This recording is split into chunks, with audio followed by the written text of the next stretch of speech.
of the United States of America and to the republic for which it stands, one nation, under God, indivisible, with liberty and justice for all. Okay, let's start with some minutes. I will make a motion to accept the non-public meetings number 1 minutes from May 23rd. I'll second. Any discussion? All those in favor? Aye. Aye. Any opposed? Seeing none. All right. And I'll also make a motion to accept the non-public meeting minutes number 2 from May 23rd. I'll second. Any discussion? All those in favor? Aye. Any opposed? And lastly, I'll make a motion to accept the May 23rd work session and regular meeting minutes.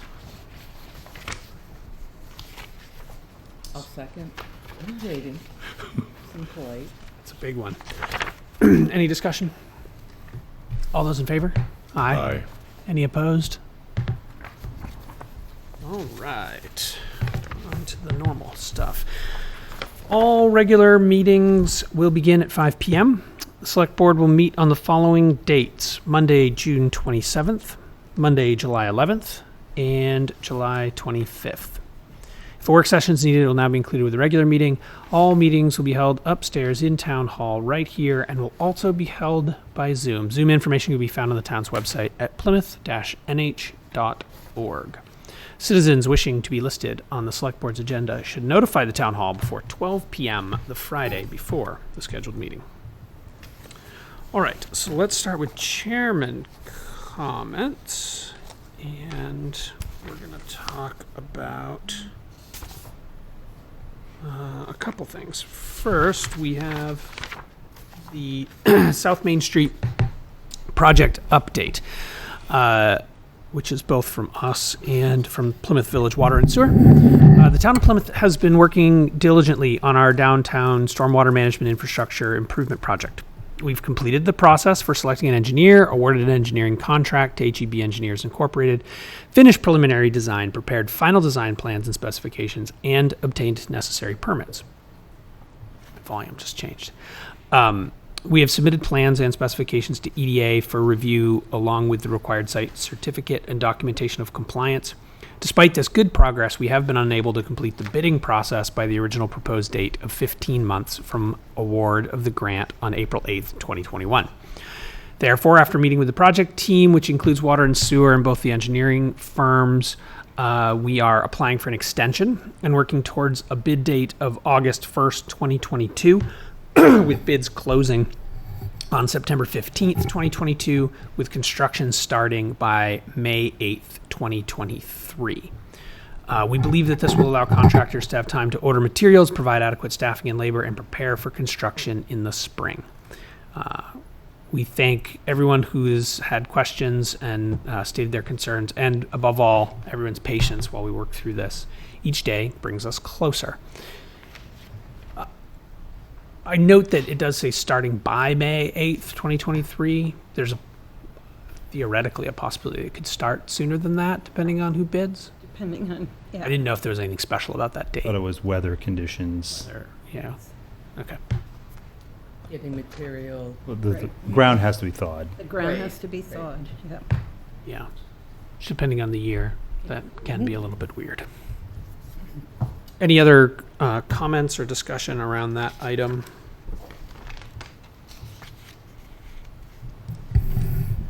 Okay. And then we will do some appointments. First off, we have an appointment for Melissa Scaglarini. And we have the letter addressed to us. Dear board members, I'm ready to express my interest to join the Plymouth Parks and Rec Commission. Being involved in this organization would fulfill a desire to continue to support our community and the children that live here.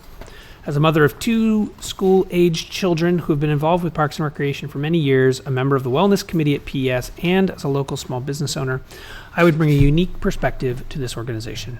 It's a joy to work with people in supporting our children and the community they live in. Parks and Recreation plays a role in both development of children and support to families. I would be honored to be appointed to this commission. Sincerely, Melissa Scaglarini.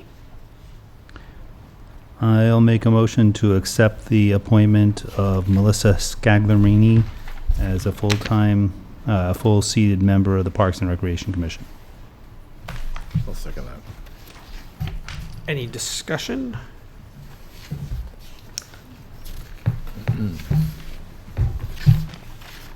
Seeing none, all those in favor? Aye. Any opposed?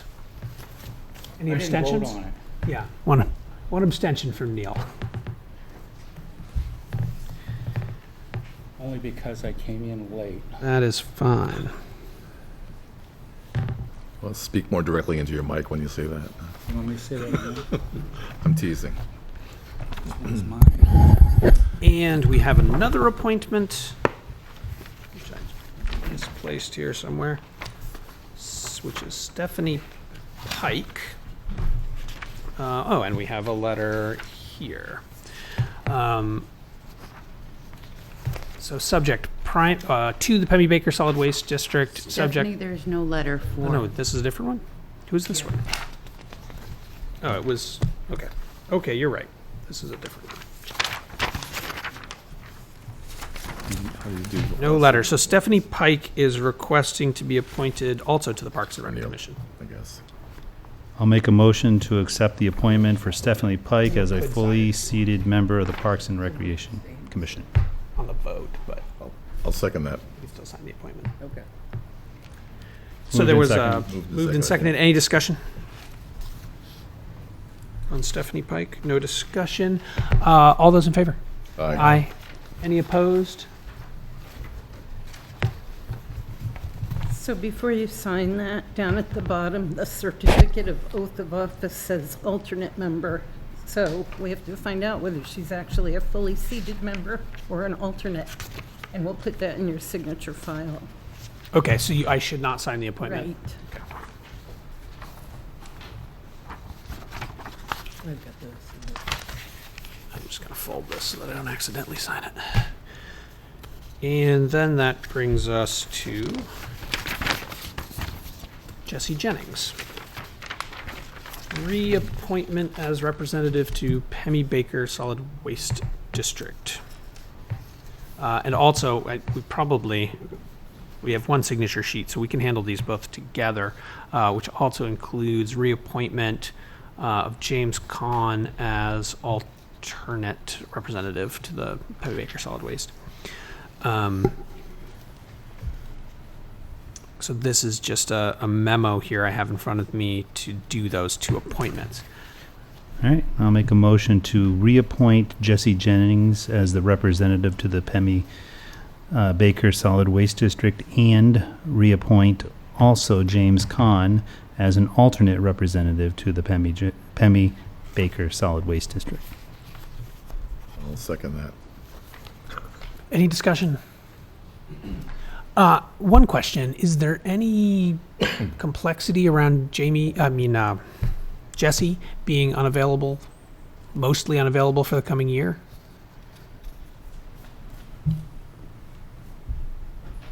That's why James is the alternate. He'll Okay. be taking, he'll be going to those meetings in my stead. How long is this appointment for? I believe it's 3 years. Okay. So it's a 3-year appointment, and effectively for the coming year, James will be kind of the Right. acting representative. Okay. Thank you. Any other discussion? Seeing none, all those in favor? Aye. Aye. Any opposed? There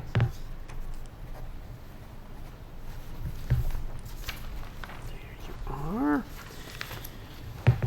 Okay, that takes us to correspondence. I am glad you arrived, Neil, because we got a response to our letter to the DOT. I'm debating. Would you like me to read this whole letter? Do you want me to pass it around? What's the board prefer? We don't read it, They just all for have a everybody. copy. Yeah, I have a For copy. You all got a Yeah. copy? Yeah. I'm going to point out some of the highlighted items here. Kathy did a nice job pointing out the key points. But we wrote to the DOT with a few different concerns: speed limit, signage, road striping, in particular, being the big items on Tenny Mountain Highway. And Smith Bridge Road was his. And Smith, Another one. yeah, and in particular the intersection around Smith Bridge Road. They wrote back and effectively refuted our letter on all points, which is fine. On the first, they said they don't change speed limits arbitrarily. They would need to do a study, and they don't believe a study would hold up any sort of change in speed limit on that road. Second, they didn't feel like any signage would improve anything. They don't think it would be effective, so they don't support any change to signage. They said that the DOT repaints all pavement marking striping every year between April and November as weather permits. Unfortunately, they didn't tell us when they're going to repaint that road, but they did say that it'll get painted according to schedule. So I guess they didn't tell us to be patient, but that was the implication. And then they stated that they recognize our concerns about Smith Bridge Road. Unfortunately, they also told us that the change to that, while that change is in the 10-year plan, it would most likely be programmed toward the end of the 10-year plan, likely in 2032. So we've got a bit of a wait. They say conceptually, those improvements have been envisioned as a roundabout. They then stated that they didn't want to give the impression that they're indifferent to the town's concerns. They did mention having installed rumble strips a long time ago, and that they'll continue to monitor our concerns. That's pretty much the state told us to worry about something else.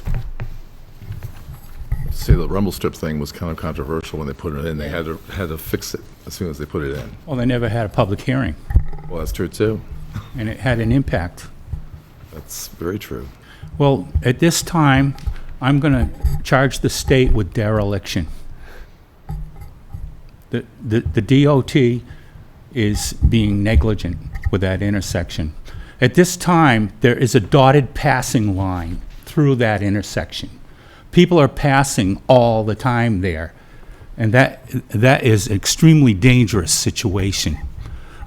All the time, somebody's making a right turn, the other person just passes, they got a dotted line. They also have a left turn sign into the co-op, which doesn't allow entry. And, I think their signage is in need of reconsideration, and their striping is terrible. It's a very dangerous intersection. And if anything happens, really, if somebody dies there, it's going to be on them. Maybe we should go public. Maybe we should go to the media, WMUR, have them come up and do a video. That's my opinion. Yeah, I mean, it's certainly not a good situation. Yeah, there are so many people that are so upset about that intersection and the speeds that people are traveling out there.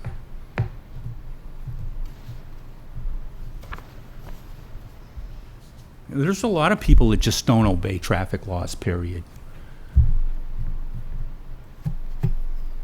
I know it's a federal road, but or state road rather, but is there a way that we can increase enforcement on there, or? Yeah, we actually have been approved in doing enforcement patrols for highway safety out there.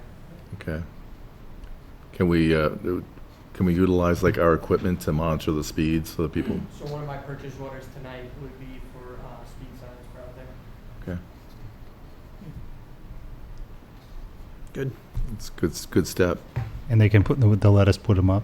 I already Okay. got permits to do it. Personally, I wonder if somebody at the top of the Department of Transportation is a little bit irked at the town of Plymouth because of the rumble strip problem that we had. Could be. And I feel that we need to go to our state reps and our state senator, and we need to ask for more action, put pressure on these people. Alex, do those those speed signs collect any data so that we could use? Okay, good. They do vehicle counts, they do average speeds, they build graphs. Yeah, they Excellent. collect data. That's gonna be good. And do we actually have a number for accidents and things like that? I gave Kathy the accidents for there, that intersection. Yep. We haven't had any fatalities yet, which would push us to the top. It sounds ludicrous to ask for a fatality there, but It that would does, certainly help. Yeah. Absolutely, You know, I hate to think that that's the test. absolutely. Yeah. On a very frivolous note, but related to the painting of lines, what's the deal with the two yellow lines on the rotary? Lines in the rotary? I was wondering that myself. Supposed to, Someone hit the button by Yeah, I think you're supposed to straddle them. yeah. Or get, I think one it's side a or two. the No, other. it's two lane there. I guess so. Yeah, my car's auto Go-karts. steering got confused. You have to have a little smart car. the buttons. On that note, can we ask the state to come back and like paint over those with black or something? Because they are distracting.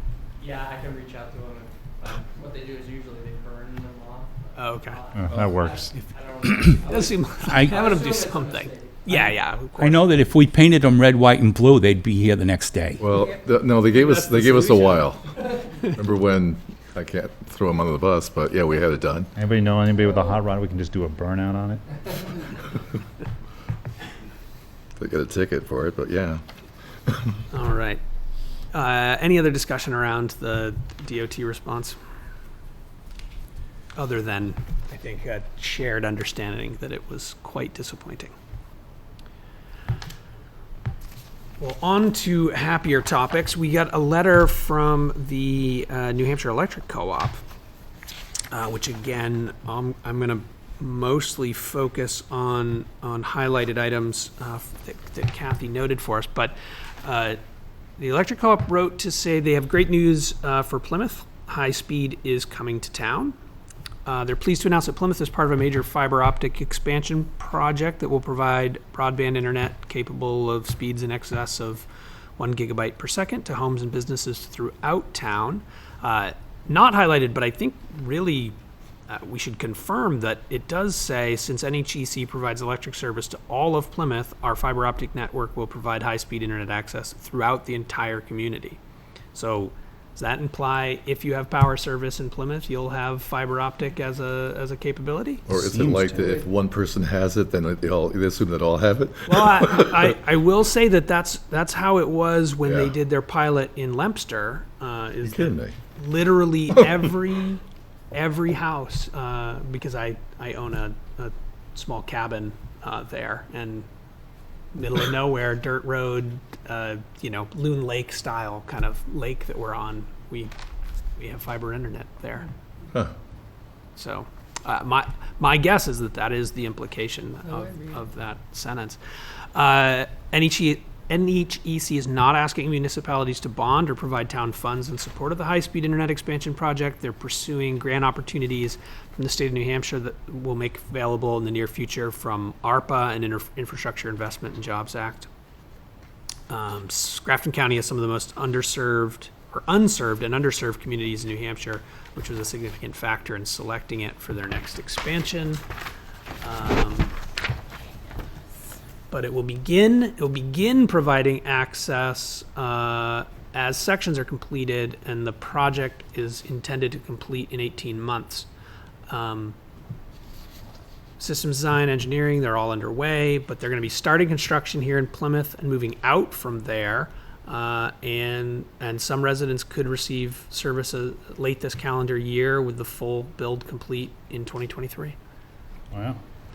So Yeah. I think quite exciting, in fact. Yep. Options are good, and if I look at the graph, it does show service points. I know that some of the concerning areas in the past have been out like at Loon Lake where there's no cable, and we have dots all along Loon Lake in this Yeah, map. about 100 dots around the lake. A shocking number of dots, in fact. Yeah. So I think great news for the community. Yep.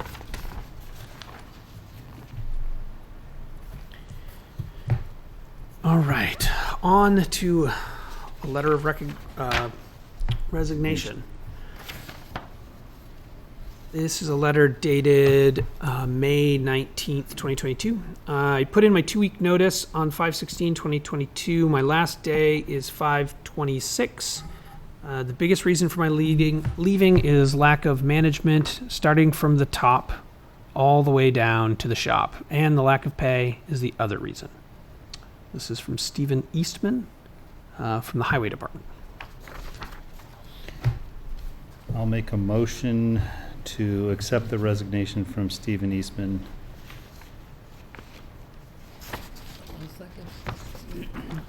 Since he's already gone. Yes. Do you think we should have a interview with him? He's gone. He's already. We invited him. And Said no. if he shows up in non-public, after the meeting, then he shows up, but we did not get a response. Okay. And we do have it on non-public for further discussion on this topic, since it's an employment issue.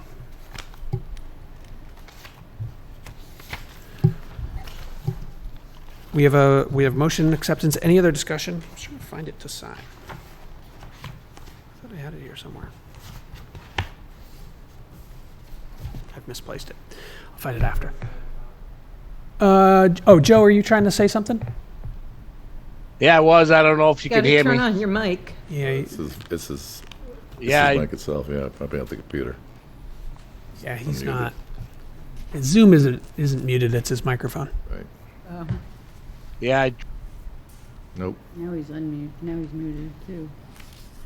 We don't have him. Well, You can hear us, now but we can't he hear put him. himself on mute. Yeah, But, he's muted now. I yeah. think he can Yep. hear us. Now I he's- think he can, yeah. It's I act- can he's hear you, acting but like it's he- not happening. So But we can't hear him. Hold on, Joe. Either the plug or the system mic or system sound or he gives up. Sorry about that, Joe. no worries. I think he swore. No, I'm only kidding. All those in favor? Aye. Aye. Any opposed?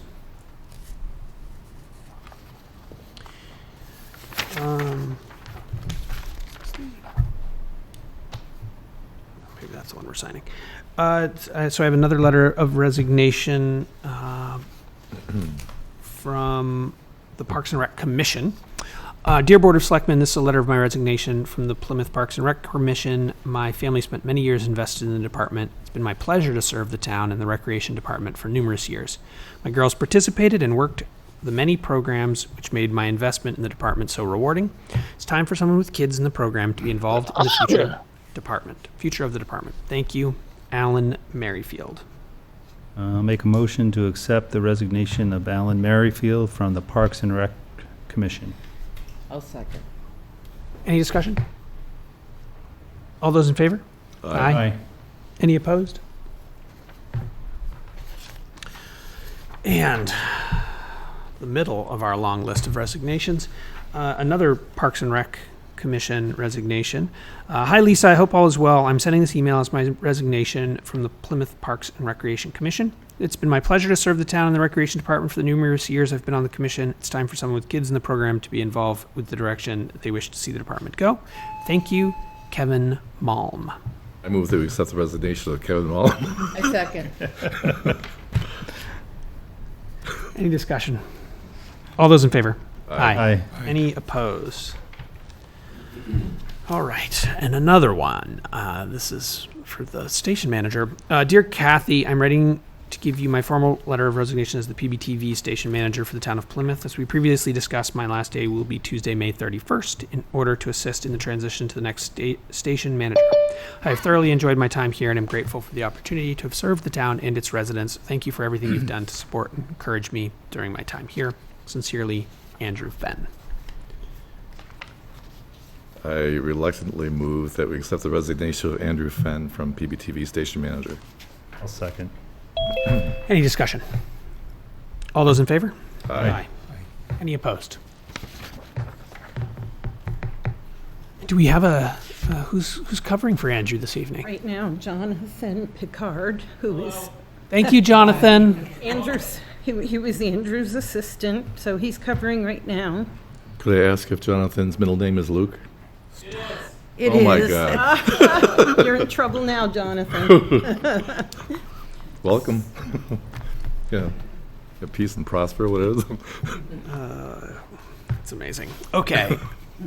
One more of these. This is a letter dated June 7th, 2022.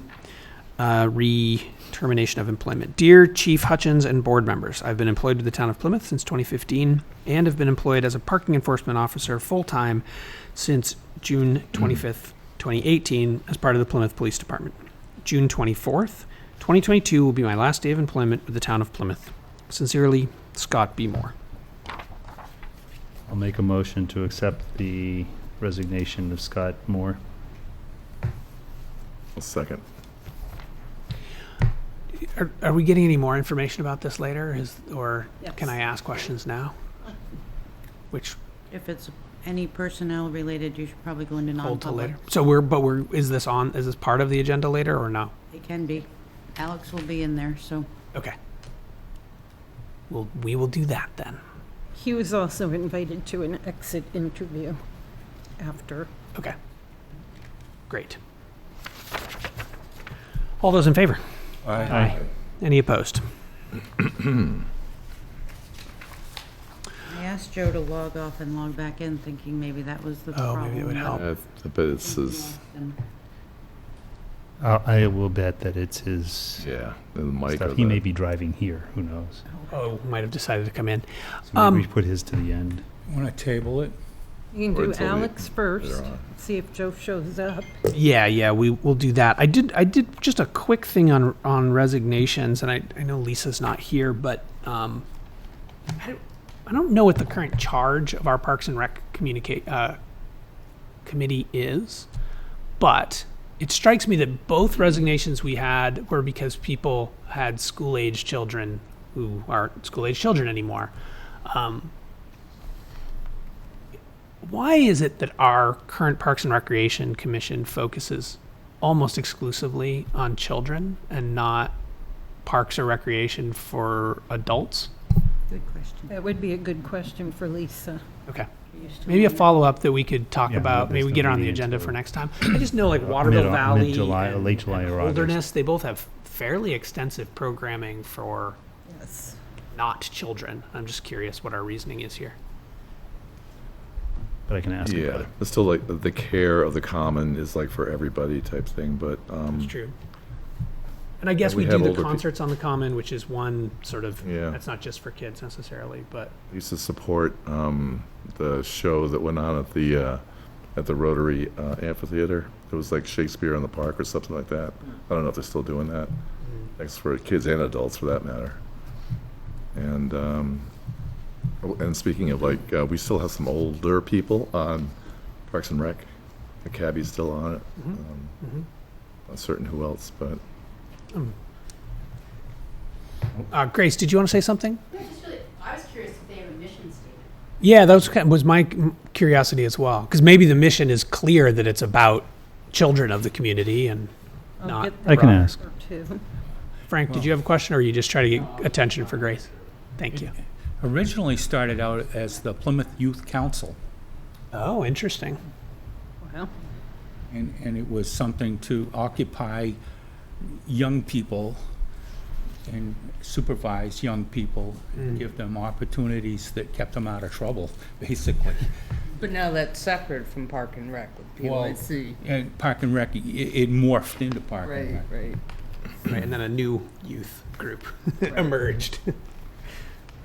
All right, well, let's move on to Alex and a discussion of Gopher grant funds for body-worn cameras.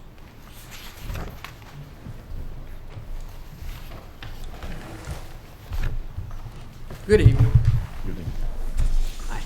So we've been looking into body-worn cameras. It's kind of the new norm for law enforcement. There's been a lot of discussion about obviously being transparent, and we're all for it. So We did reach out to Axon, and they gave us some demo units. Axon is like the top company. They're the ones that everyone's going to for body-worn cameras. They've been tested and proven that they work very well. The other top company is WatchGuard.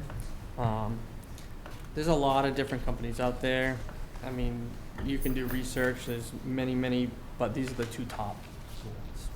So we did some research. We did apply for, Deputy Chief applied for a Gopher grant, which could be awarded up to $50,000 to each town. And we were awarded $6,700 towards body-worn cameras. So we were looking for, there's more to this. There's a purchase order. So we reached out to Axon to do a 5-year program. So Axon is our taser vendor as well. So we reached out to Axon to get a quote to have their body-worn cameras as well. And what they do is they do a 5-year program. And this program, you can either get a server and maintain the server yourself, or you can do a cloud-based server. And what we have chosen, what we would go with, is a cloud-based server in a 5-year program.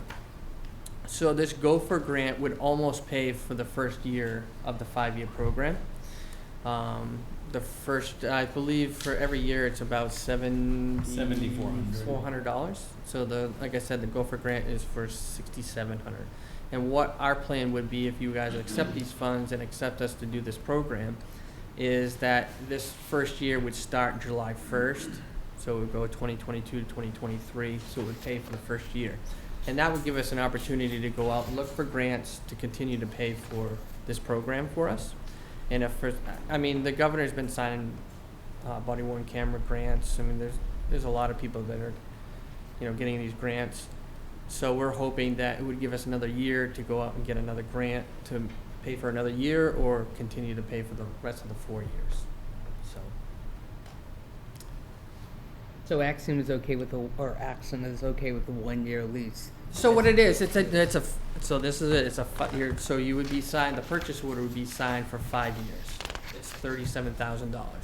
This Gopher grant, if it's accepted, would pay for the first year, and then we would have to go out next year or anytime now, apply for more grants to pay for another year or the remainder of the years. But if we don't get another grant, So if we don't get another grant, then I would have to put it in my budget. Right. We'd have to find the $7,400 in the budget to cover it. Exactly. So Axon, Plymouth State University Police went with Axon. They already have Axon. So Axon makes devices, they're tasers, they make devices for handguns that if those items are drawn, it automatically turns the camera on, and it automatically turns on cameras for other officers that are nearby. Wow. So if we went with a different vendor, those types of accessories wouldn't work. Integrations. Right. And unfortunately, Axon almost has a monopoly. They are the vendor because it goes with the tasers. So they really are the top choice for everyone. I really don't know anybody else using anything besides Axon. So this is what it looks like. This is the body camera. They're super easy to use. There's a bunch of different holders.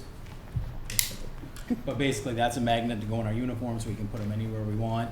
And then it would just go on, and it's a simple 2 push starts it, and then 1 push stops it, and it constantly vibrates and beeps to let you know that it's on. And what it does is once it starts 30 seconds. It's always recording, but it won't actually start holding it in the cloud until it goes back 30 seconds. So if I hit it now, we're rewinding 30 seconds when my video starts. There's just no audio for the first 30 seconds, it's video, and then it picks up and goes on. And we've been using it for a while now. I think we've been using, Plymouth State has like 4 or 5 extras. So all of our officers have been testing them out, and it's just been, we thought we'd get pushback, and it's been fantastic. No, it's been so great. far. So the way that it works is there's docking stations at our police department, and they plug into the network. So once you go charge your unit for the night, it automatically downloads your video, goes to a cloud, and each officer has a log on to the program, and they can view their videos so they can complete their reports. I think it's great. Is there any time that you would not wear them? So there are, absolutely. So our policy would be driven based on policy and procedures and laws of when you wear them, when you don't wear them. So any private residences, you could tell us Schools. to turn it off. If there's privacy, like in a hospital, they could tell us to turn it off. In a school, they could tell us to turn it off. But if you're in a public place, it can be on, and, we just tell everybody that they're being recorded, so. Do you have to Yeah, have to say that you're being recorded? Yeah, so that, again, that kind of goes with the policy. It's, good evening, I'm Nate Buffington, you are being audio video recorded, and, yeah, that's it. If we're in a public on a car stop, they can't say, no, shut it off. It's kind of like a citizen with a cell phone. We're in public, we can record and keep it on. Exactly. So it probably has implications when you're in non-public sessions. You have to Exactly. make a special effort to make sure you're not. And it's for, and of course, there'll be interactions. If somebody approaches you on the street, you're not gonna say, hold on, let me start my camera. But if we're responding to a call, most policies are if you turn on your blue lights, you put it on. If you have to pull your gun, all these different situations, you're gonna turn it on, but. Are there policies for what happens if a officer fails to turn it on? It would be written in the policy. Right. Yep. And it happens. It does, I've already mean- forgotten several times, because until you get used to it, you don't, it's muscle memory, so it's tough. Right. Do you recall there was some reluctance to go with cameras because of privacy issues, but it seems like it's relatively easy to take A lot care of of. stuff's been ironed out. Yeah. A lot of agencies, the majority of agencies are going to body-worn cameras. And I have to admit that I got stopped by Laconia PD probably like a week ago. I was on a Transport Central trip, which is not something to be bragging about, but I'm gonna there was note a this for when we 50-mile-an-hour consider your zone, funding and it was this year. going down to 35, and he got me to 35. And as he rolled the window down, he said, I'm recording this. And so, of course, I threw my best radio voice at him. But, yeah, actually, I had a passenger, and she wasn't bothered by it, and hopefully it doesn't reflect on my driving. Well, I actually stuck it would be on my driving record, but it was just a warning. So we did get a quote. They actually did very well for us for the 5-year program. It's $37,000, and like Nate said, it breaks it down for $7,400 each year for the 5 years. And that includes storage, that includes the cameras, the docking stations, everything. And the licenses. And yeah. the licenses. So So there's it- licenses for administrators to be able to go in there and be able to download video. So let's say someone gets arrested and their defense attorney wants a copy of it. Obviously, we're going to burn a copy, and they get that. So is this $7,400 a year inclusive of wear and tear and replacements, or is that It's a separate? 5-year warranty on the cameras, right? Yep. So, and it's proven that these cameras are tough. So after the 5-year program, we could have gone with a program that it replaces the cameras every couple of years, but the price is so much higher. It's already been proven that these cameras are good quality, and for 5 years, for the life of the camera, it has its warranty, so. Would you say that this gives your officers another level of safety? Yeah, it's a safety for everybody, right? For transparency of, if people acting appropriately, so. And just to give you like an idea, so WatchGuard is another top quality. For a 5-year program to them, it's $46,000. So for $37,000 for the Axon, it's proven. NYPD uses them. I think the majority of the larger agencies, that's what they have. State police? So state police went with a different vendor, and apparently they're not very happy. So what they had to do is they went with a vendor that looks like a cell phone. It's a big cell phone, and they had to take all of their uniforms Oh, okay. and Like sew holes, yeah. all these holes in every piece of clothing they Every have. jacket, every. But depending on how you wear your uniform, if it's tighter, the hole might face this way. So these cameras have multiple different mounts, and the majority of ours we wear here, and it has a good clear view. You're gonna have to change your radio Yeah, I now. know. That's okay.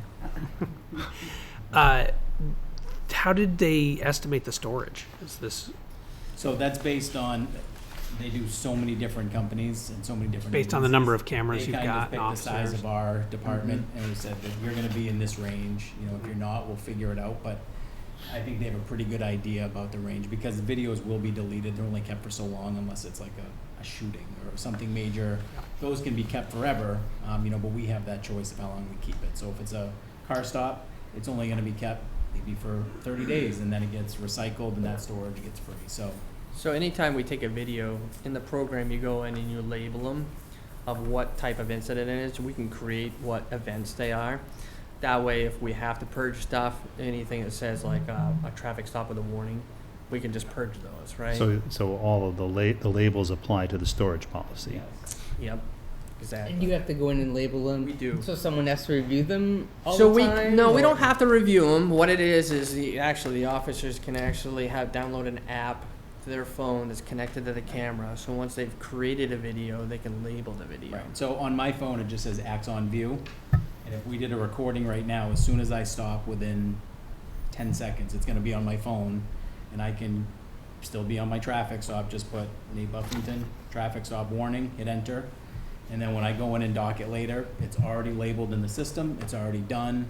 I don't have to log in later and try to remember what car stop it was. You can just do it from your phone. And what we do is, it kind of coincides with our dispatch software, is the first documentation would be our call for service number.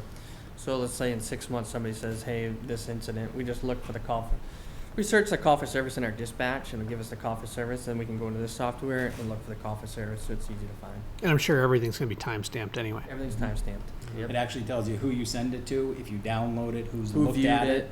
So I could see if an officer looked at a video 5 times, or wanted to look at the video 5 times. So Right. it shows us everybody that's looked at it if we send it. So you don't burn it to disks typically, it's just a link. So if a defense attorney wants it, we email them a link, and they have their own account, and they can just look at it, so I don't have to burn a disk and send it out for discovery. It's just an email, and they get it. Sweet. Yeah. Yep. So the two things we need to do is if we can get permission to accept the grant fund for Yep. the $6,700, and then the other would be permission for the purchase order to purchase them.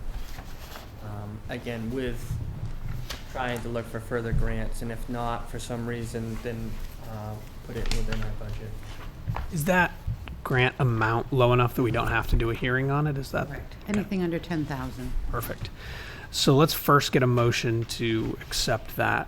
Make a motion 6686. to accept the grant of 6686 for the purposes of applying that grant to the 5-year lease of the recording devices. What's to call it? Second. Any discussion? All those in favor? Aye. Any opposed? None. All right. that covers Furthermore, make a motion to allow police department to enter into a 5-year lease agreement with Axon for the use of, for acquiring the body worn cameras and associated IT infrastructure. I'll second. Any discussion? All those in favor? Aye. Any opposed? Thanks. I think we have a couple more purchase Yep, orders. you do. Sure do. Yeah, don't go far. Let me just get this signed, and then we'll get into that.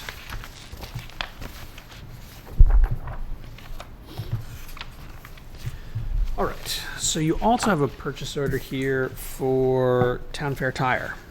So the purchase order for Town Fair Tire is actually buying direct tires from Town Fair Tire, not through a third-party vendor.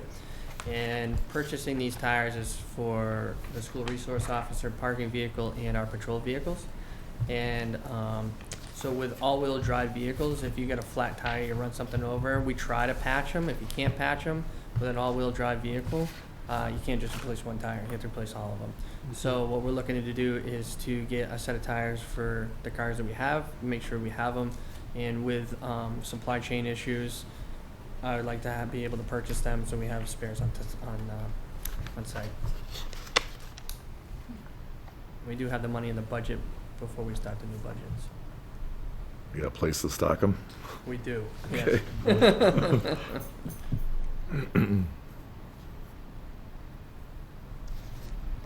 So how many sets is this? This is It's quite a few.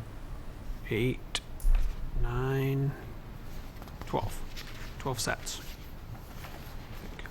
Like I said, it's buying directly from Town Fair, so, and then we'll pay a local vendor to put them on when they need to be put on. And you'll go through those. There's no risk of Nope. being stuck with tires that you're not going to So use. the cars that we buy, we try to buy the same cars that use the same tires. Tires. Makes sense. Yeah, we don't want spare tires, things that don't even exist anymore. All right, so I'll make a motion to accept the purchase order for $6,764.12 for vehicle tires and maintenance via Town Fair Tire. I'll second that. All right. Any discussion? Will this come out of this budget year? Yes. It's a good use of end-of-year funds to save future funding. I like it. All those in favor? Aye. Aye. Any opposed? Sounds good. And you've got one more here for some signs, which you already hinted at. So, yeah, so these radar signs are the same exact radar signs from the company, Elon City, that we have currently on Highland Street that we've had for about approximately a year. They've worked very well. They collect great data. They collect how many vehicles, the speed, the average speed. It shows us all the speeds of every vehicle if you wanted to. Comes with software to build all these graphs. And I can tell you that on Highland Street, they've worked very well. So these two signs would be placed on Tenny Mountain Highway. We can move them, but for the start of it, it would be on Tenny Mountain Highway. And I did get a permit for 2 locations on Tenny Mountain Highway. The first location is just prior to Dunkin' Donuts. So when you're coming from the higher speed to the 40, there's this post there. And it would tell people, hey, you're going to 40 because you're going to a business zone, slow down. The other one is on the other side, down by the taller tree. And again, you're coming into the businesses, so we put the sign post there. So these signs, like I said, if we buy 2 of them, they gave us a $1,000 discount. And the price is good, and we've had 0 problems with the 2 signs that we have. And these signs would come with the solar panels, so you don't have to change the batteries every day. That's So great. DOT's giving you a piece of, Yeah, so I already have a permit from DOT for those Right. 2 locations with no problems. that's obviously in the right of way, so. Yeah, so the signposts are actually out there. They're just off to the side of the road. Oh, okay, they're already in there? Yep. I haven't noticed them, I guess. Yeah, no, I already got approved by the DOT. I got the approval letter. Is he speeding? Well, if only Laconia had those. I know when the speed went down. Got that approval before we sent our letter. At some point, could we see the data from the ones that you put on Highland? It would be very interesting to see Sure. what that looks like. I'm really interested to see if Bill's speeding. You don't take pictures yet, No. so. I just need to put a body camera on one of those. Look for Bill. Okay, I'll make a motion to approve the purchase request from Elon City for speed sign and accessories for the sum of $65.44. A second? Any discussion? Again, it looks like this is coming out of this budget year. I like that you It does. attached that part and show that you have the money in your. I like that supporting documentation. That's nice. All those in favor? Aye. Any opposed? Pass that on to Bill. Thank you. Thank you. Thank you. And All right. I don't see, I've I tried don't to see get those Joe guys. is here, so, Is Joe here? no. So maybe we could circle back to that. Not yet, though. Coming up soon. Yeah, coming up still. Yep.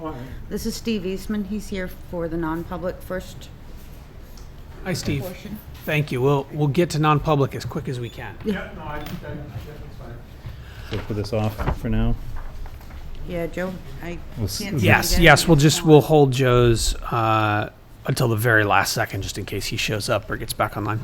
So on to new and other business. Actually, I don't have anything for emergency management, but I figured I should at least check since you're here. No. Nothing? All right. Thanks, Scott. New and other business. Grace Garvey, municipal building power contract. I'll move that out. Good evening, everyone. So our contract with Constellation Energy currently is providing renewable energy recs for the town municipal buildings. That contract, as you might recall, is through, actually, I think the last time I reported in, it was through the end of November, but it actually expires December 15th. And so the sharks have been circling a little bit, and Anne has gotten a little bit brushed with folks saying, hey, we're a broker, and we can supply the town with energy, and we can probably do it better. But anyway, so Anne and I and the Plymouth Energy Commission have been working on gathering data. The tricky part about that is, even though these folks are circling and wanting to have a conversation with us, every day the prices are changing, and they seem to be going up and up and up because a lot of the energy in New England is natural gas based, which is influencing the whole grid. I mean, even if we went with a 100% renewable contract with any broker in the future, it'd still be influenced by the cost of natural gas. So I'm not sure how it was printed. I guess Dawn put some charts together for you. Do you want to look to see what they have? Sure. I mean, I printed what I sent her. Yeah. So we went to Constellation Energy, Freedom Energy Logistics, True Energy, and then Direct Energy. And you can kind of see the difference for 12 and 24 months, 0% green, 50%, and 100%. I did get a refresh of numbers from Direct Energy. And I don't know if you want, I can send these to you or to Anne. But they're over 15 to 18%, cents right now for the 12-month period. We also reached out to the co-op, and the co-op isn't a supplier, right? So they just feed power through their wires and they maintain the wires. And they're not out to make a profit. They cost out power in 6-month increments. Their most recent pricing was around little over 9.5 cents for this 6-month period, but that's going to refresh again in about a month. Just to be clear, Grace, we're paying 7? 7.5. Specifically 74888, something like that. Through who right now? Constellation Energy, Constellation, which okay. has been a super bonus over the last couple of years. Like, we're paying way less than any other municipality by locking in in a 5-year contract. I mean, we can continue to refresh these numbers as we get closer to November. But as you know, we are advocating for a solar array, a big solar array. We had some interviews with two solar contractors who responded to the RFQ that we posted.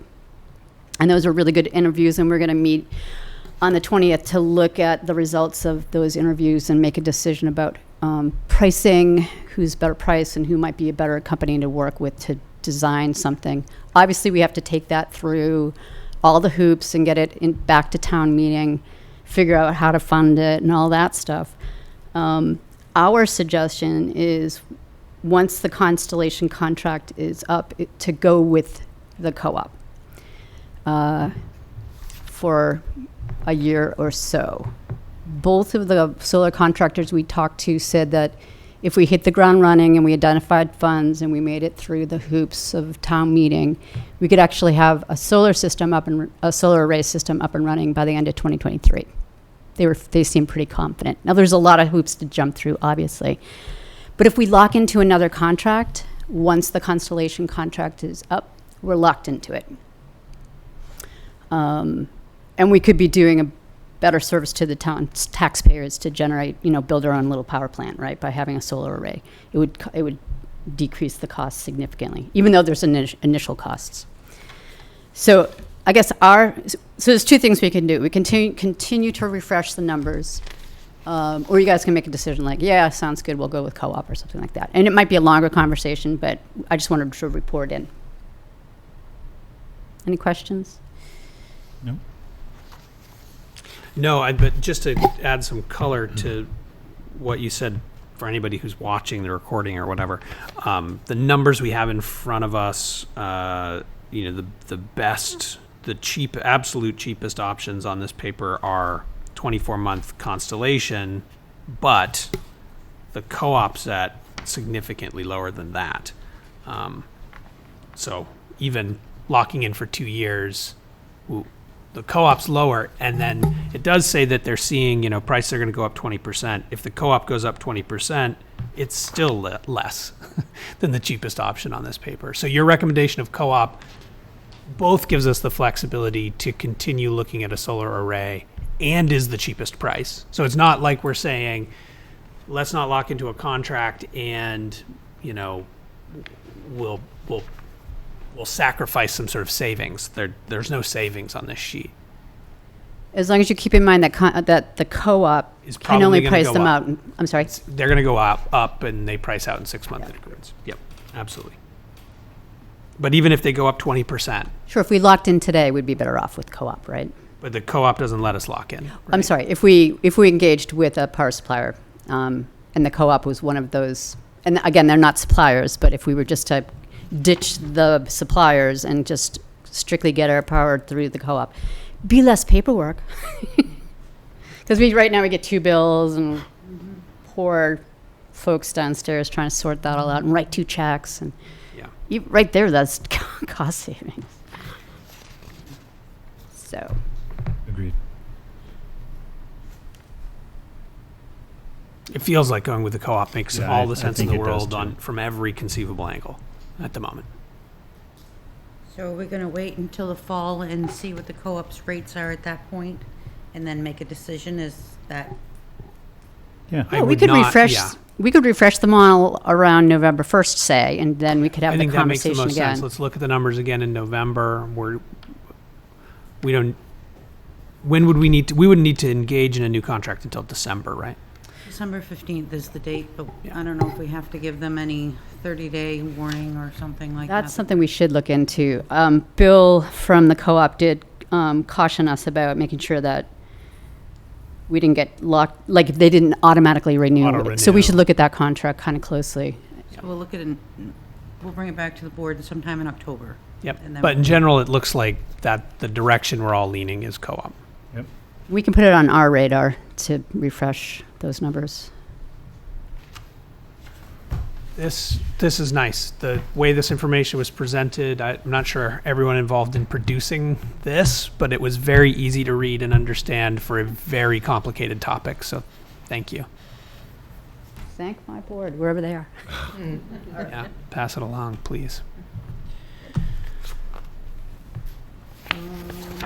Jesse Jennings, permission to sell a truck. Evening.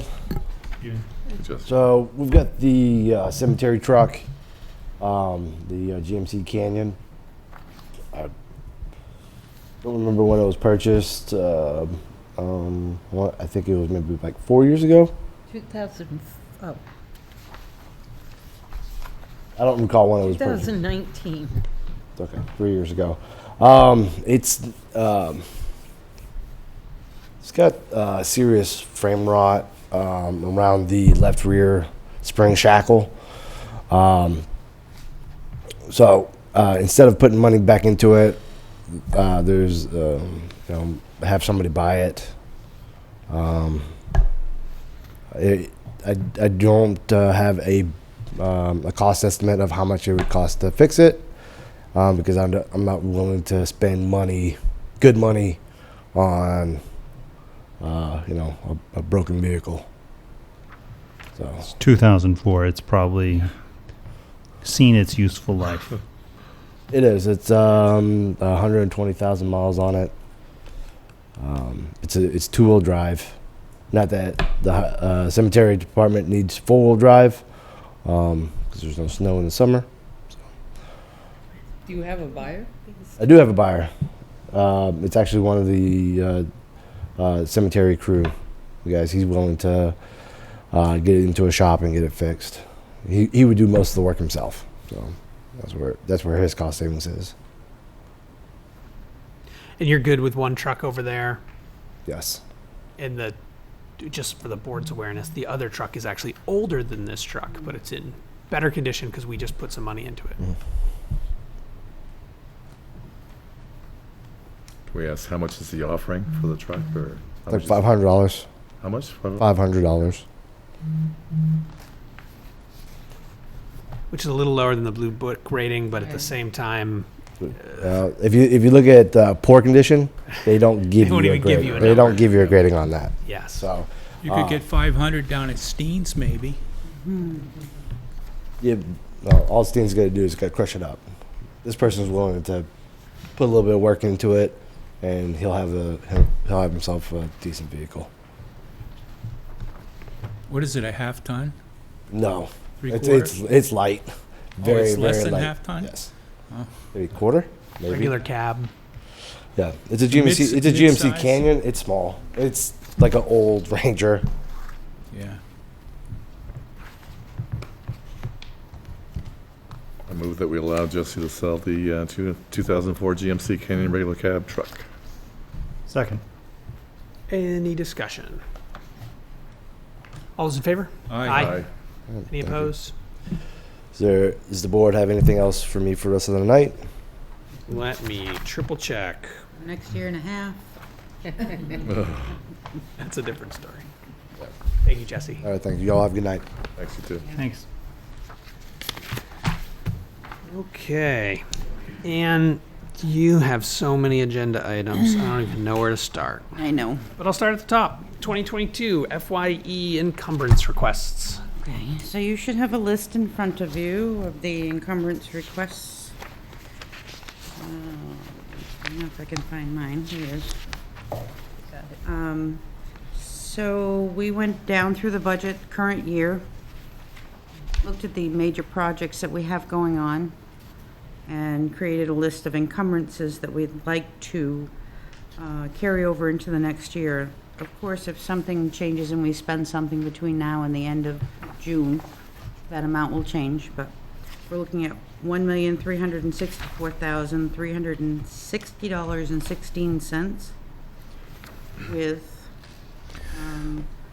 a majority of that being South Main Street. We have to have about $1 million, so we've got, right now, we've accounted for $982,000, which is the town's share of the grant. Of course, we're not sure if the bond balances, as you look down through, for the recycling, building repair, or the glass crusher, we may be able to take some additional funds from there if we need that.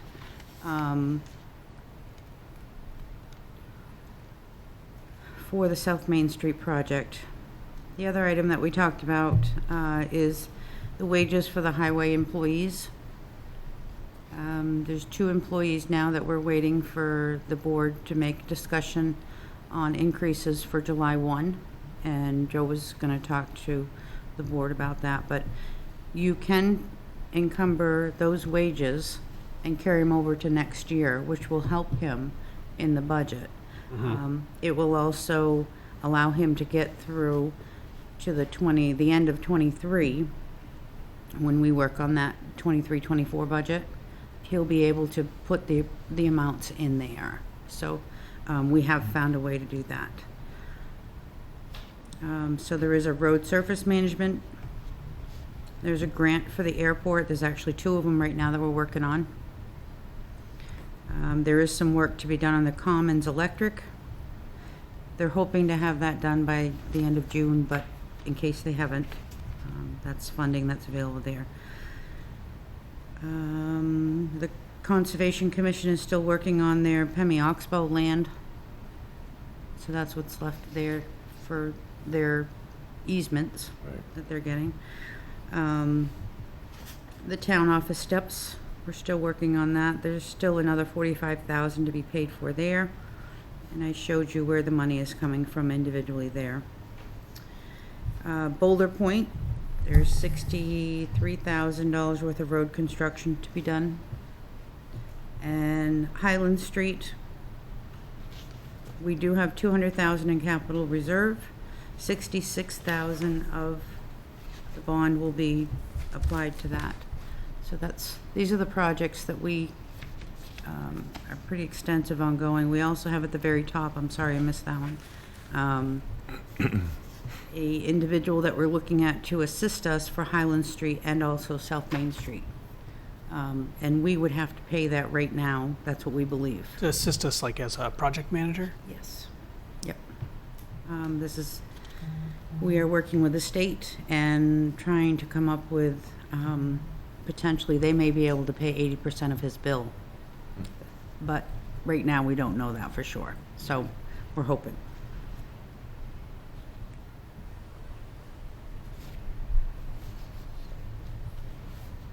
Haven't you already paid for the road surface management report, or they haven't billed us No, for they it? haven't, we don't even have the final yet. That's gonna be presented to the board at the upcoming meeting later this month. So no, we have not paid anything. Okay.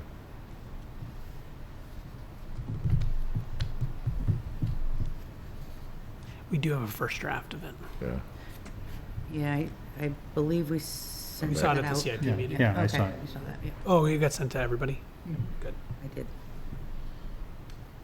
I'm sure the town could afford it.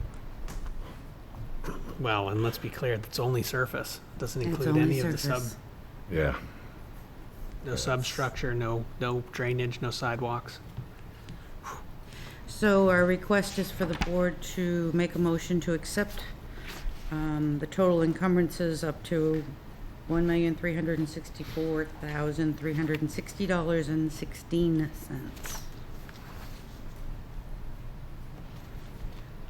I'll make a motion to accept the encumbrances with the understanding that the total amount will be $1,364,360.16. That will be carried over till between now and year end. I had a second. I had an S there for a second. Any discussion? All those in favor? Aye. Aye. Any opposed? Sam. The next item is a Primex would like the board to consider a resolution for their property liability insurance. And what this resolution is, it's a 3-year, did I say that right? I'm sorry, it's a 3-year contract that you're going to stay with Primex, and they will give us a cap max for our insurance. Will be at 9%. Ouch. Yeah. In the past, we have been able to get this from them at anywhere from 3 to 5%. We're not seeing those numbers now. And as the board should be aware, Primex is one of a few that can really insure municipalities. I don't know what we would do if they went out of business. We'd have to work hard to get coverage. I see Scott's still in the building. Maybe we can He pin him down. is still in the this. building. It's unfortunate to say, but really Primex is the only game in town. You'll have to go to the commercial market, and the commercial coverage for the police department, the fire department, and the highway is very weak in comparison to what Primex does offer you today from a property liability and a workers' compensation perspective. Does anybody actually speak to Primex? 'Cause I'm looking at this letter, and it looks like it's addressed to some example Adam form Zero. user. As Actually, such, I just wonder if they actually did give us their best rate, or if we got an automated rate. I can speak to them before you'd like to approve that. If you, I think what they were doing was a mail merge, and that kind of just showed up on the top. And is that a 9% over the 3 years or a 9% cap each year? 9% per year. Per year cap. Oh, it says cap period. Yes, I it is would over question 3 that. years. Yeah, but the letter says FY 2024, July 1 through July 24, maximum 9% increase over, Yeah, That that date period, Prior yeah. years. so each one's a year. Yep. So it's Each almost one 10%. is its own individual, and it says maximum 9% increase over prior year, over prior year, over prior year, 9%. Are they basing that off of our loss ratio? I'm sure that they are. I would just check to make sure it's based off loss ratio and not a number that they're pulling from the sky. Okay. That it's directly associated to the town of Plymouth, not an overall group increase. Yeah, because that's 27%. Yeah. That's pretty freaking That's huge. steep. Not to exceed 27%. That's nice. And you're seeing the same thing that Primex is offering the same. Actually, their workers' comp is a 10%. And again, I It would make looks sure like- that's based off of our Looks loss like ratio. I'm the only signatory on this, and I know it's July 1, so we can still have the board vote to have me sign, and then I can come in next week and sign, to give you a chance to see if we can get them down. Or we can actually, if we need to, we probably got plenty of time. I can bring them back for the next meeting if you want. Oh, we get another meeting before the 1st? Yeah, it's, We but do it's 20. really That's right, we do. close. It's close, yeah. It's not due to them until July 21st. So we can talk Okay. about this again. Okay, okay. June So we have a little bit of space. Do they provide the loss ratio reports? Now, this I would get looks the like loss such an ratio automated reports to see form where letter. we are in a significant of one. If we're paying 80 cents on the dollar, 90 cents on the dollar, I I can would. pull them off. Okay. I'll show you. Yeah. Thank you. Let's use our insider information as much Right. as we can, Ann. All right, so the next one, and I'm sorry I'm keeping everybody here, I just need some, need to make sure that we can update the personnel manual. So I'm gonna quickly go through. You guys all received this in advance, you should be Yep. able to Yeah, see I all read your that. highlights and everything in there, okay. If you look at, in the index, you'll look that we'll, section F in your index, which is like page 3 or. The reason that we're removing 30.8, 30.10, and 30.11, those are already addressed elsewhere in the policies, so they don't need to be in there again. Okay. Majority of the information that we've changed is gone from town administrator, town manager. I'm just gonna hit a couple of highlights here. On page 5, I just wanna go back to 2.1 recruitment for a minute. At the third paragraph, at the discretion, that should say town manager as well. So that's another change that will be made. Oh. So again, most of our changes throughout, overtime on page 10. The union contract that was ratified this year indicates that sick time counts towards time worked, where it never has in the past. That is what the union employees get. My question to the board, is that what your plan was for all employees?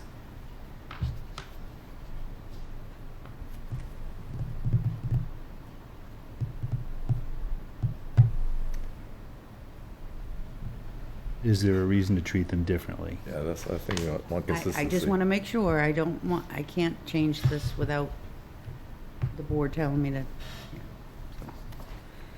I think consistency is probably best, or better than not. Keep it consistent? That's Yeah. my That would be opinion. my opinion, too. Especially given how much trouble I know we have around finding people to plow and that kind of thing. Okay, just wanted to make sure. At the bottom of page 13, top of page 14 is vacation time, and that's all now gone into hours. It's the same amount of time, it's just hours versus days.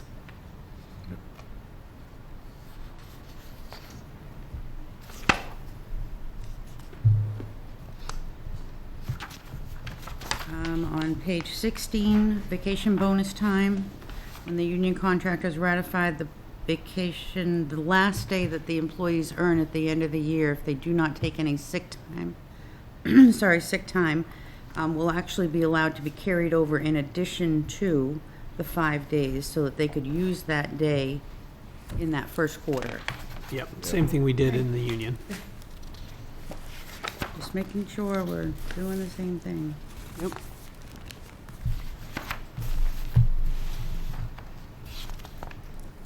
On page 22, we do not have long-term disability. That's why that paragraph was taken out.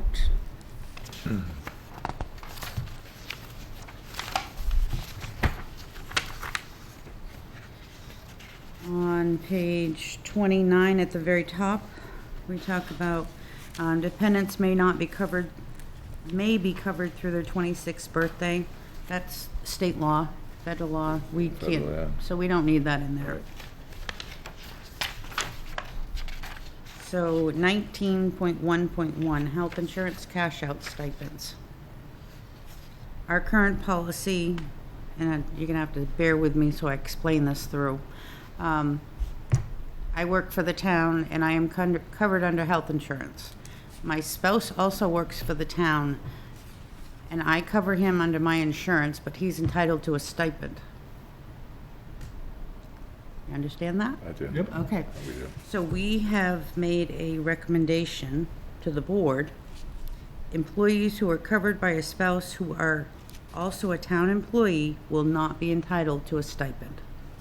We have, at this time, we don't have anyone in that position. Okay, so this is a great time to change it if you agree with what we're. I agree. Yeah, I agree too. Okay. So, once we get done talking about this, there is a proposal to the union to add that language into their amendment to their policy, because they don't have that in theirs yet either. So, Do you have any No. spouses in the union either? No. Okay. there was, there is not anymore. Right now, they do not.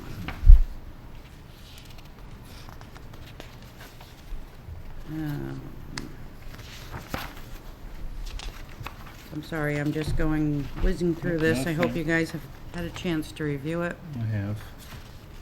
You are now the go-to person for the forms for requesting leave. What page you on? 35. Oh, I've gone beyond you.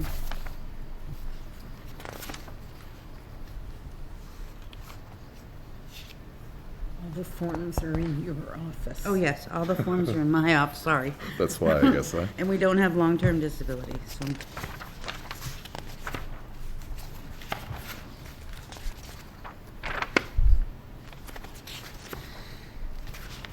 So again, on page 47, 30, We got 45. keep going, It's the one edit that I actually found. okay, Where the hell is it? Oh, no, it's number 45. We're getting there. all right. All right, so page 47, we're gonna take out the seat belts, we're gonna take out the smoking and care and maintenance of vehicles. So everything will be adjusted around because those are covered elsewhere in policies. Okay.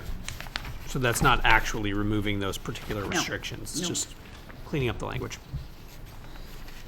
Page 49 talks about suspicious letters or parcels found, what employees are supposed to do.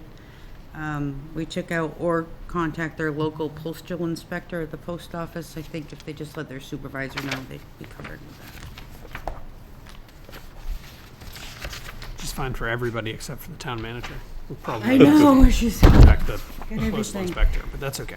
54, this is a policy that we really didn't have in here, but this is a policy, performance reviews that the selectmen adopted, so we added that in there.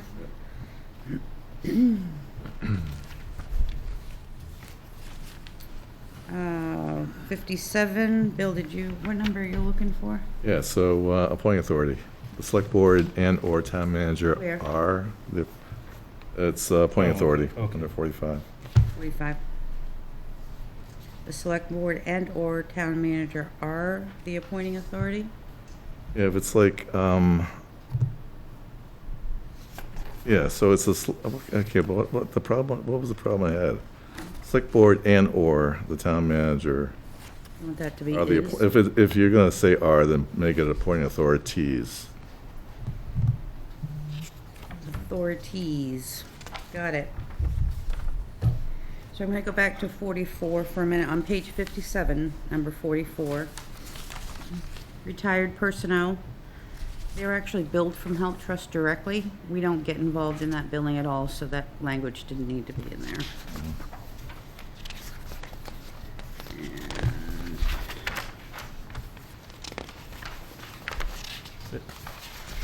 And that appears to be it. So these have not been dispersed to the departments for comment review. I don't know if the board is interested in doing that. That's not how it's been done in the past, but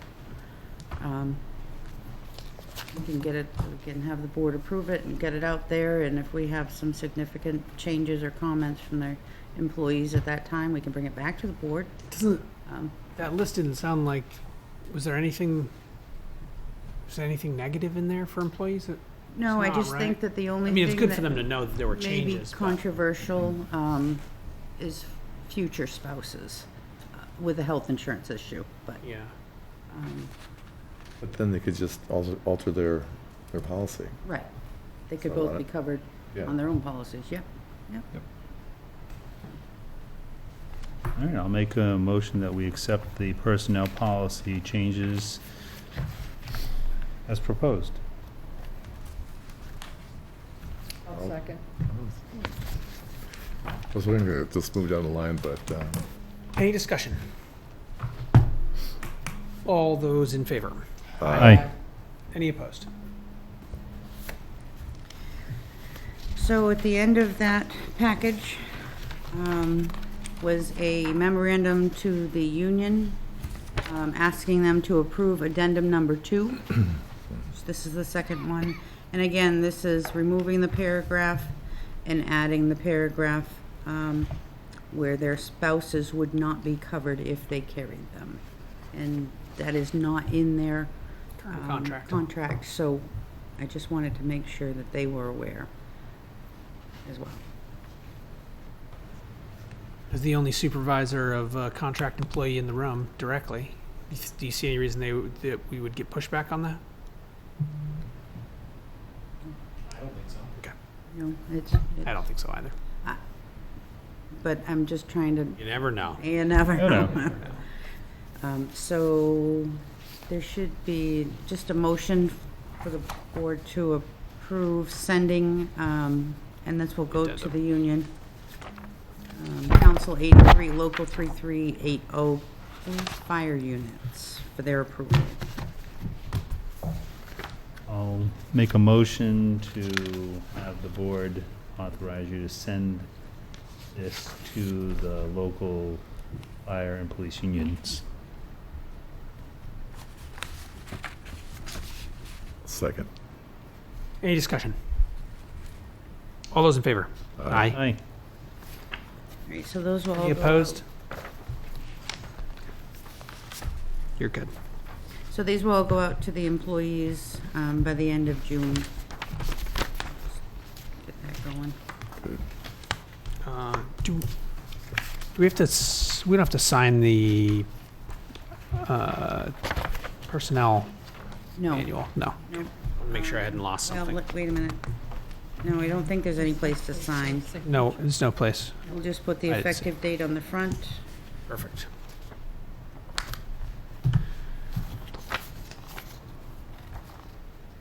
All right.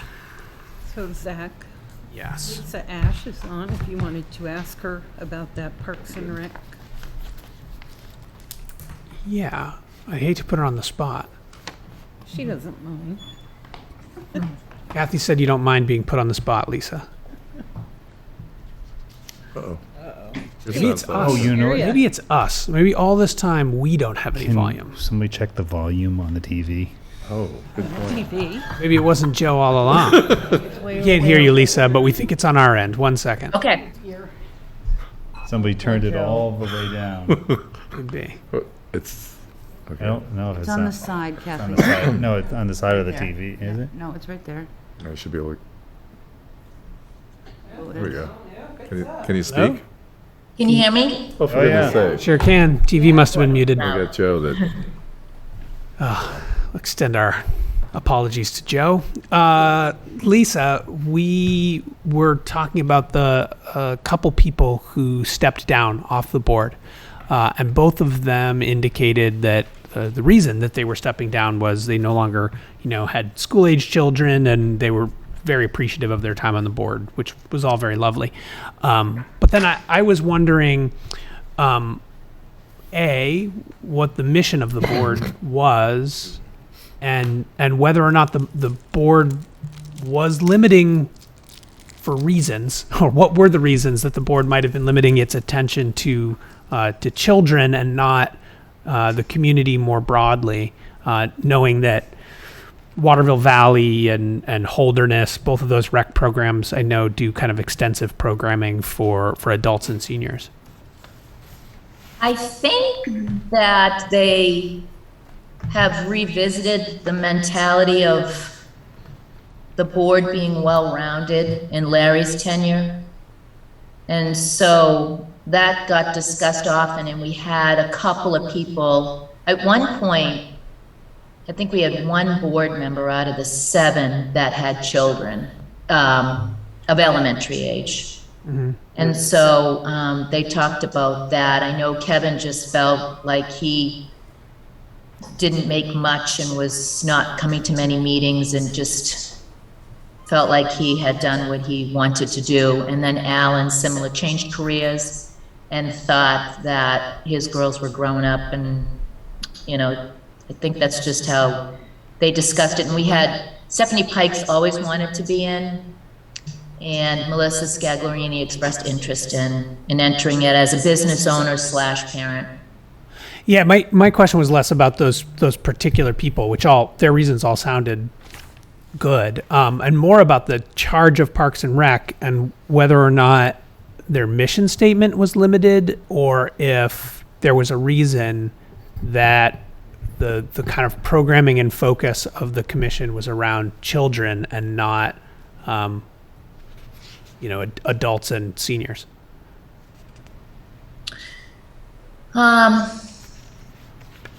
I think that a majority of our programs are K-8, and one of the things I wanted to do when I got on board is to expand a more well-rounded age bracket. And I don't recall that they've had much conversation around that, but I've been interested in I called the Senior Citizen Center and talked about crafts and trips that I used to do years ago, and they were excited coming out of COVID to do that. So Kelsey starts in a couple weeks, and we've talked about maybe sitting in a room and kind of mapping out all the ages and filling in what we do and see where the gaps are. So that is definitely something we would like to bring to the board. Has the board made initiative on that topic? Not to my knowledge. Mm-hmm. Okay. But I think it's a really great idea, and it's definitely, it needs some work. I think it's something we really need to revisit as a board and as employees and figure out where we're missing, what programs do we need to do, even for toddlers kind of thing. We used to do a great toddler program at the college. We don't do that anymore. Interesting. Okay, so it's mostly, that's just the nature of who's been on the board and the team, that it's gone kind of towards a K-8 focus. There's nothing in your mission or anything like that that's holding you back from expanding the programming. No, the mission is people of all ages, actually. I can get that to you, but the mission includes people of all ages. And I mean, the other issue is money. You know, that's another issue, is that we might have to come to, we came to for senior adult trips. If we decide to do senior crafts, then that's something that's not in the budget, but we used to do it. So how do we do that? So that, you know, budget might be a concern on how to get there as well, introducing new programs. Because as you all know, if someone walks through the door and wants to run a great program, I have to say no, because it's not in the budget. Right. It's not, you know, even if they say to me, well, we'll pay, you know, $50 a person, I can't, it's not a checkbook mentality with municipalities. So I often am saying no when I don't want to say no.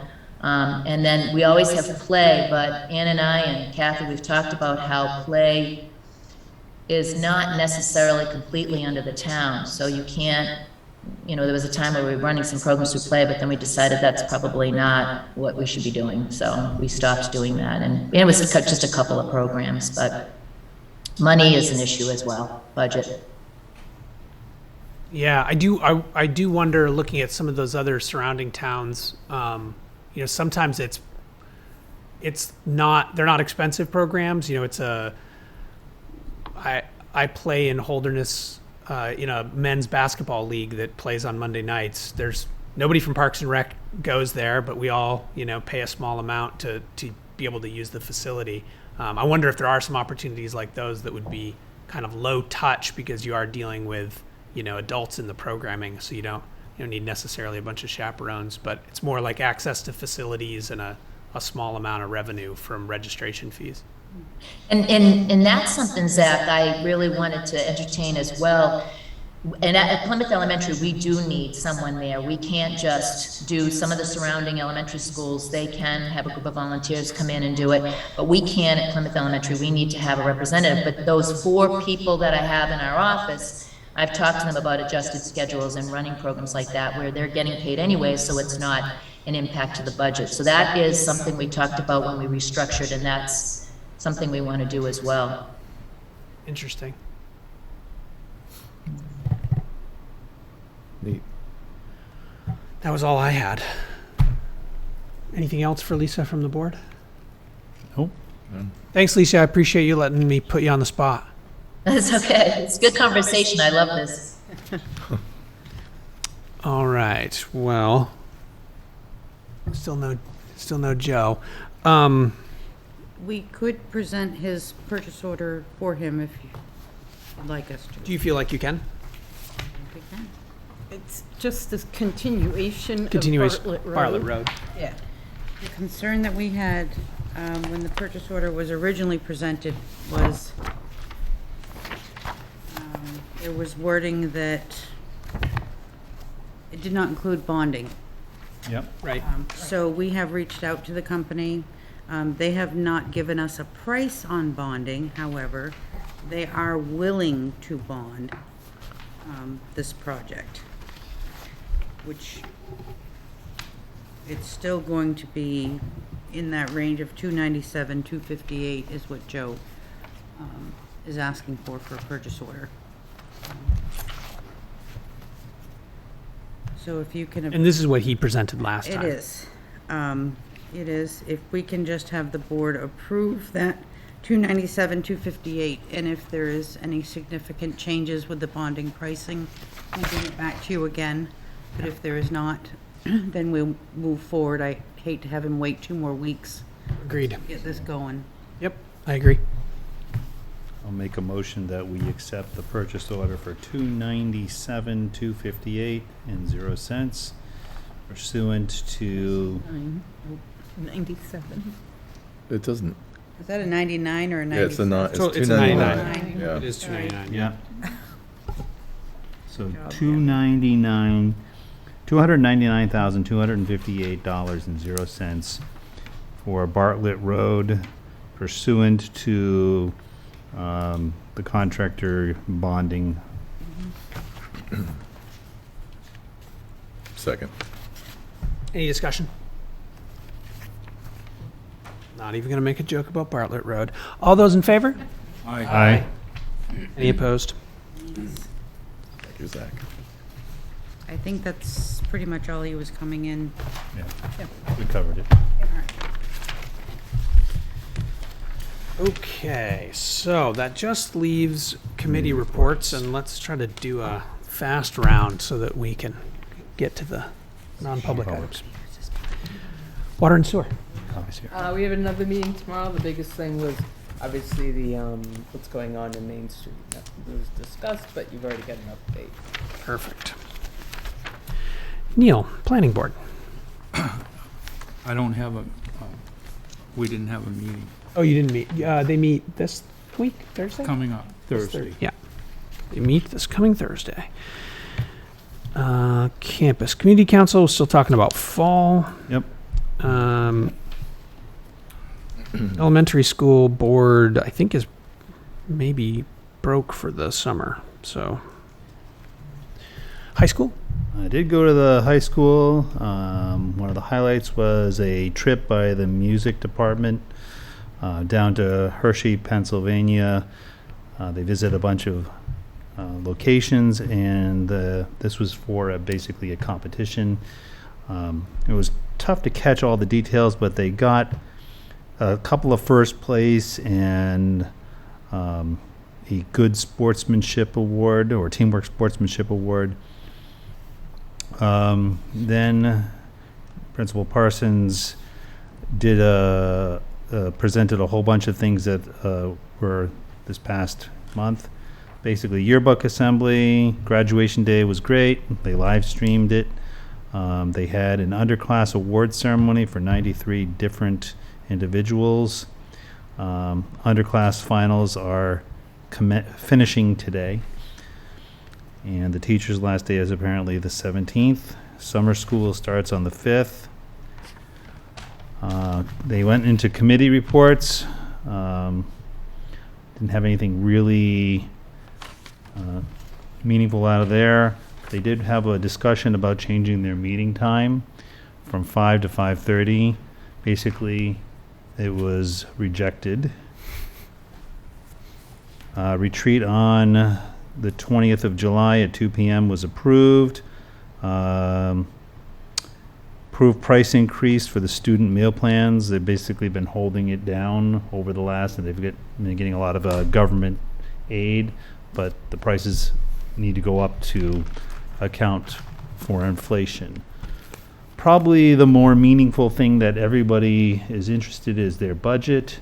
Apparently, at the end of the year, they came up with $746,000 of unspent monies and revenues. So they had a vote to retain their maximum amount, which I forget the exact number, but it's like $250,000. They're using $20K to buy a premium wood chips.